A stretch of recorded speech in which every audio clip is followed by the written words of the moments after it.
د کهانې شروعات د ګاډي د اکسیډنټ نه کیږي چې یو کس یې ښه وویني او ګاډي والا سره د مرستې په ځای باندې د سړک نه میخونه راویستل شروع کی. دا میخونه هم د ټک وهلي وو. د حادثاتو جړلو همدا وه. هره شپه به دوم دغه میخونه ټک وهلو. ښځې به ورته لیک نیولي وو. اول به د په سړک باندې صرف میخونه ایښودل چې اکثر به د غټو کاڼو د وجې سیټ ته شول چې څه دپاره د به اوس په ډریل میخونه ټک وهل چې کلک ولاړې. د به دا هر څه د خلکو د بدل اخیستو دپاره نه بلکې د سړک خواته د خپل دوکان و چې د ټک وهلو میخونو د وجې به ګاډي پانچر کېدلو مجبوراً به د خواله ورتلل چې بیا به ترې نه د خپلې خوښې پیسې اخیستې. د به ښه په خوشحالۍ باندې دا کار کو. په دغې وړوکې غوندې دوکان کې به ښځه خاوند دومره پیسې ګټلې چې ګزاره به یې پې کېده. د پانچر نه علاوه دوی به خلکو له په ګاډو کې نور کار نه راویسته چې څه به خراب و هغه به یې ټیک کول. خو بیا ناڅاپه دوی په علاقه کې بلډینګونه جوړېدل شروع شو چې څه د وجې په دغه ځای کې د غټو ګاډو رس جوړ شو. وړو ګاډو د موټر بې طرف ته مخه وکړه او همدغسې د کاروبار په ټپه کېناسته. د دوی دوکان دومره پورې خراب شي چې دوی سره د خوراک پیسې هم نه وي پاتې او صرف پېشېدلو سبزیانو باندې به یې ګزاره کوله.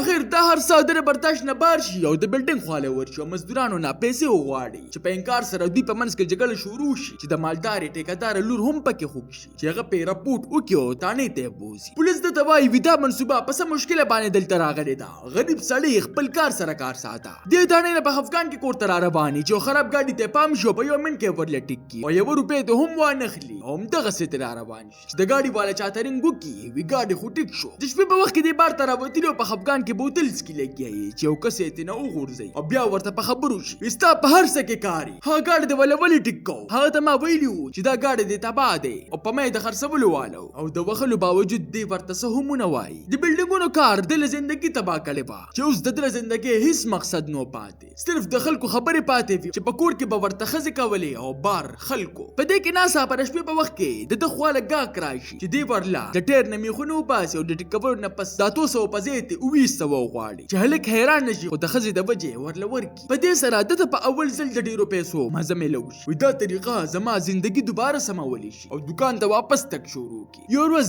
دې د یو ټیر اوسپنه وباسي چې په ذهن کې یو عجیبه خیال راشي. د شپې په وخت کې د ښځې چې څنګه وده شي نو دې بار یوازې کښېني او خپل ضمیر د مړ کولو نه پس په نیمه شپه کې په سړک اوسپنې خورېږي چې په سهار کېدو باندې دې د ګاک په اواز راپاسي چې ښځې خوشحالې او دا ورته قسمت ښکاري. خو د دا ښه پوخ یقیني چې دا د بېګانۍ د چا له وجې شروع شوي دي چې دې ډېر ټیک کړي او هغه ورله پیسې زیاتې هم ورکړي. په دغه پیسو باندې دوی ځان له غوښه راوړي په مړه خېټه باندې وده شي. په سبا باندې دوی واپس د ځان نه مچان شړل شروع کړي او ویني چې ګاډي همدغسې تېرېږي چې په کتو سره ده ته پته ولګي چې دا د ټرکونو کار دی. اوسپنه یې لرې لرې غورځولي دي. په دې سره دوی په سوچ کې لاړ شي چې دې سره داسې څوک اما چې دا په ځای ولاړي. د شپې په وخت کې دوی 3 ګوټیزې د اوسپنې ټوټې جوړ کړي د دې دپاره چې په اسانۍ سره په ټیر کې وردن نه کېږي. چې شپې په وخت کې دوی په مطمئن زړه باندې اوسپنې خورۍ لګیایي چې دلته کې څوک هم نشته چې ناڅاپه د شاته نه پرې څوک لاس کېږدي. څوک چې د ښځه وه د دې څنګه کور ته راشي نو ښځه ترېنه سخته خفوي. وایي دا ډېر د شرم کار دی. که په دې سره چاته حادثه پېښه شوه نو بیا خو هغه پیسو داسې لیونې کړی و چې د سوچ داسې جوړ شوی و چې دا سړک هسې هم خراب دی. ګاډي په مزه ګرځي زیات نه زیات پانچر بشي او بدرېږي. دغه مه کوه چې کله هم پیسې راغلې دې کار سره سره موږ به دا ځای هم پرېږدو چې ښځه یې اخر د ده را مجبوري قبوله کړي. دوی دواړه د سړک په غاړه باندې یو نقلي بورډ ولګوي. وایي په مزه ګرځئ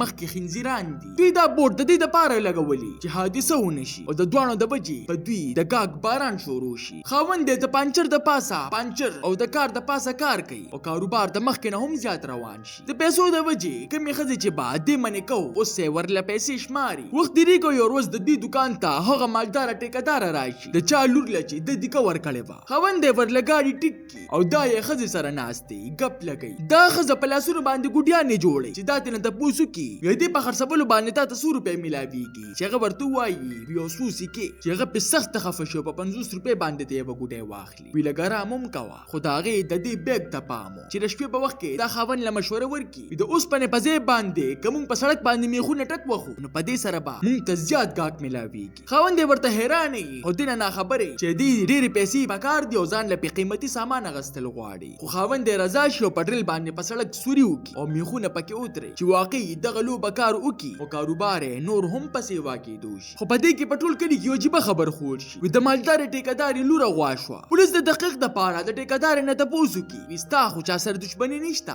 چې هغه له اول سوچ وکړو بیا ورته د پانچري نوم واخلي. زما په راتلو باندې هغه سخت ناراضه دی. پولیس د مغزري پانچري راوغواړي خو د ثبوت د نه لرلو د وجې پرېږدي. خو چې په دویم ځل یې ګرفتار کار کی نو هغه یره واخلي. دا په ذهن کې دا وي که زما د میخونو په باره کې دوی ته پته ولګېده چې دا یره په ځان باندې د پولیس شک پیدا کی او دې مخالف پانچري ته حواله کړي. په د خیال کوه د شپې په وخت کې پانچري په ګاډي کې رواني چې د ښځې ته پام شي چې ګاډي سیټ ته ودرې او د ښځې سوکې شروع کړي چې پټرل باندې په سړک کې سوري کوي لګي. هغه چې کله خپل کار مکمل کړي نو دې روز یو سړک ته بیټري ووخي چې دې څه کول چې په دې کې په خپه کې میخ لاړ شي. په سبا باندې دې د ښځې خواله ورشي او په کپ کې ورته وایي وی راځه کنه چې میخونه درله واخلم. په دې سره د ښځې رنګ زړ شي او په مری کې لاړې وچې شي چې هغه ورته وایي وی که ته غواړې چې زه چپ پاتې شم نو دا هله ممکن ده چې سبا ته زما خواله راشي. دا ټوله شپه په دغه سوچونو فکرونو کې تیره کړي خو خاوند ته ونه وایي او په سبا باندې پنچري خواله لاړه شي چې په راتلو کې ځان سره بلها سامان راوړي. خاوند یې ورته رسولو په ځای باندې ورته خوشحالي په پیسو زموږ زندگی بدله کړه خو حقیقت د دې نه بدلو. هره شپه به د ټینشن د وجې په خوب کې د داسې لګېدل چې چنده خان راپسې ګرځي او شکونو به خوب ته نه پرېښود. یو ورځ دې د درس په اواز پوه شي چې په ورتلو سره دی ویني چې یو ګاډی پټي ته ور پرېوتلی دی او خلک پکې زخمي دي خو د ورتلو په ځای باندې دې د ټولو نه مخکې د میخونو په راویستو کې لګیا شي چې هسې نو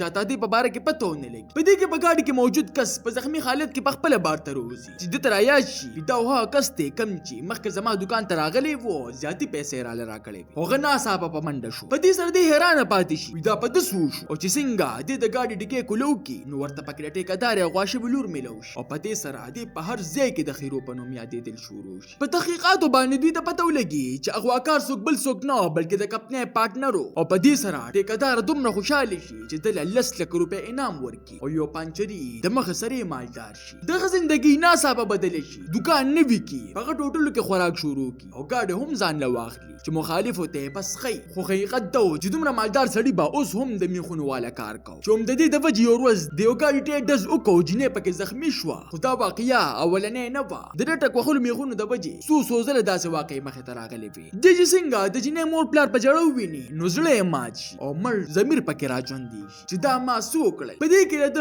هغه مخالف یې خواله راشي چې د چې د په باره کې ډېره ښه پته وه. وي دا حادثه زما خپلوانو سره ته وکړه چې په څه سره د مخالف ته داسې ولګي چې دی به اوس په خبره پوه شي. هغه ورته په غرورانه انداز کې وخاندي چې څه کولی شي هغه وکړه چې په څه سره هغه سړی ورته په کار کې ووایي ته څه وایې چې ما ته ستا په باره کې پته نشته څه. د دې پورېدو سره د ده تاثرات بدل شي او پوه شي چې ده ته خو ډېر مخکې نه پته ده. خو سوال دا دی چې ده تر اوسه پورې پولیس له ولې اطلاع ورنه کړه چې په دې سره ده ته د خپلې ښځې بدله رویه رایاده شي. نوې جامېګانې کور ته ناوخته راتلل د دې دا مطلب شو چې د ده او زما د ښځې په منځ کې څه تعلق خامخا شته. دا واقعه د ده ژوند بدل کړي. کور ته د راتلو په وخت کې دې ښځه په میخونو ټک وهلو باندې وویني چې دې ورته هرن وهل شروع کړي په مایوسۍ کې سر ټیټ کړي چې کور ته په راتلو سره دې یو ښځې په جګړې شي ولې چې دې هغه ټولې پیسې سوځول غواړي. وي دې پیسو خو زه وشرمولم چې ښځې ورته وایي موږ یې له اوس سمې زندګۍ ته راغلو زه واپس د غربت زندګي نه غواړم.